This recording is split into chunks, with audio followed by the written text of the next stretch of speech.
మనసు బాగోలేకపోతే శరీరం కూడా బాగుండదు. మీ జీవితంలో కూడా ఇలా అనిపిస్తుందా? ఏమీ పెద్ద సమస్య లేదు. కానీ లోపల మాత్రం బరువుగా ఉంది. ఇలా అనిపిస్తే ఈ వీడియో మీకోసమే. నమస్కారం. నేను నరసింహారావు. ఈ ఛానల్ పేరు ఆరోగ్యమే ఆనందం. ఇక్కడ పెద్ద పెద్ద మెడికల్ మాటలు రావు. మీ ఇంట్లో ఉన్న మనిషిలా ఆరోగ్యం గురించి సింపుల్గా మాట్లాడతాను. అసలు విషయం, మనసు ఎందుకు ముఖ్యం? మనమందరం ఇలా అనుకుంటాం, శరీరం బాగుంటే చాలు అని. కానీ నిజమేంటంటే ముందు మనసు అలసిపోతుంది, తర్వాత శరీరం జబ్బు పడుతుంది.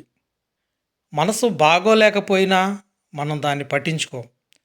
ఇదేమీ పెద్ద జబ్బు కాదులే అని వదిలేస్తాం. ఒక చిన్న స్టోరీ చెప్తాను, వినండి. ఒకరోజు ఒక వ్యక్తి నా దగ్గరికి వచ్చాడు. వయసు అంత పెద్దదేం కాదు. అతను చెప్తున్నాడు, అయ్యా, నాకు నిద్ర రావడం లేదు, చిన్న విషయానికే కోపం వస్తుంది, ఏ పని చేయాలనిపించటం లేదు, టెస్టులన్నీ చేయించుకున్నాను, పెద్ద హాస్పిటల్కి వెళ్ళాను, అన్ని టెస్టులు నార్మల్గానే ఉన్నాయి అని చెప్తున్నాడు. నాకు అర్థమైంది, అసలు సమస్య శరీరంలో కాదు, మనసులో ఉంది.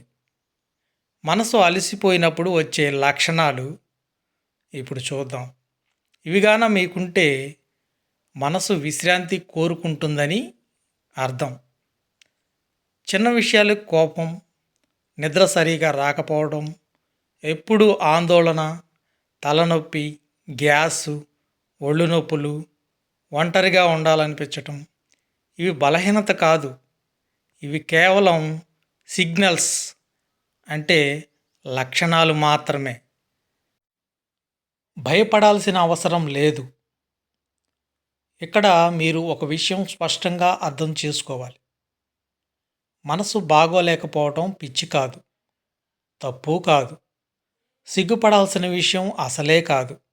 ఇవి కూడా ఒక జబ్బులాగే చికిత్స ఉంటుంది. అది కూడా త్వరగా మానిపోతుంది. మనసు ఆరోగ్యంగా ఉండాలంటే సింపుల్గా కొన్ని అలవాట్లు ఉండాలి. డబ్బు ఖర్చు పెట్టాల్సిన పని లేదు. ప్రతిరోజు ఇలా చేస్తే సరిపోతుంది.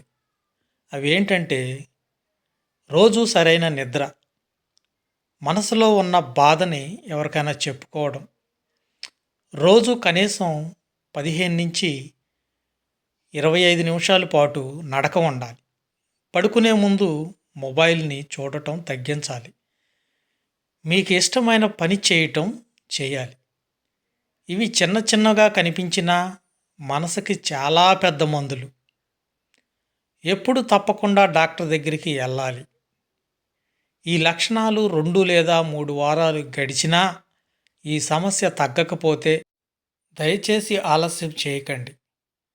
మనసు ఆరోగ్యం కూడా శరీరం ఆరోగ్యం లాంటిదే. మీ మనసు బాగుంటేనే మీ కుటుంబం బాగుంటుంది.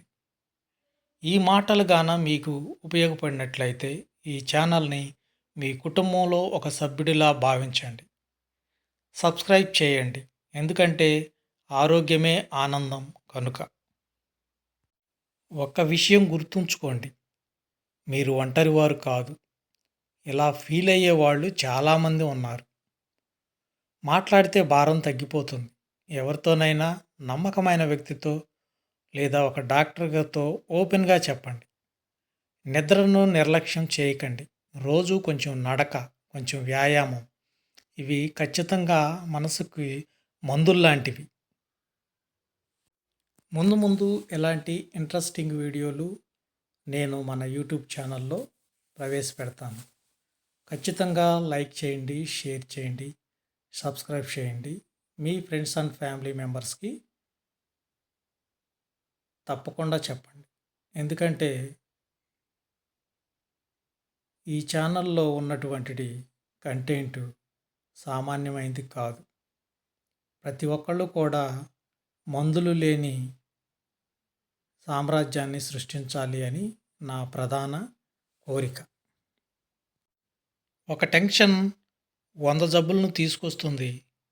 అదే ఒక ధైర్యం 100 జబ్బుల్ని కూడా పారదోలుతుంది. ఖచ్చితంగా నమ్మండి. మీ ఆరోగ్యాన్ని జాగ్రత్తగా కాపాడుకోండి.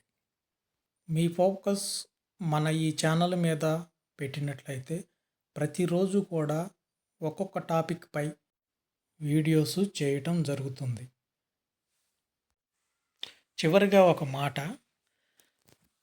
అదేంటంటే ఒక మనిషి ఒక ఖాళీ గ్లాసు నీళ్లతో ఎంతసేపు ఇలా పట్టుకోగలడు? 5 నిమిషాలా? 10 నిమిషాలా? గంట సేపా? తర్వాతైనా సరే అతని చెయ్యి నొప్పి రాక మానదు. అదే ఒక నెగెటివ్ థాట్ మన మనసులో పడితే ఏమవుతుంది? మీరే ఆలోచించండి. ఇలాంటి మనసు బాగోకపోతే ఎలా బయటపడాలో ఇంకా మంచి మంచి వీడియో క్లిప్పింగ్స్తో మరి ఒకసారి కలుద్దాం. అంతవరకు సెలవు. నమస్కారం.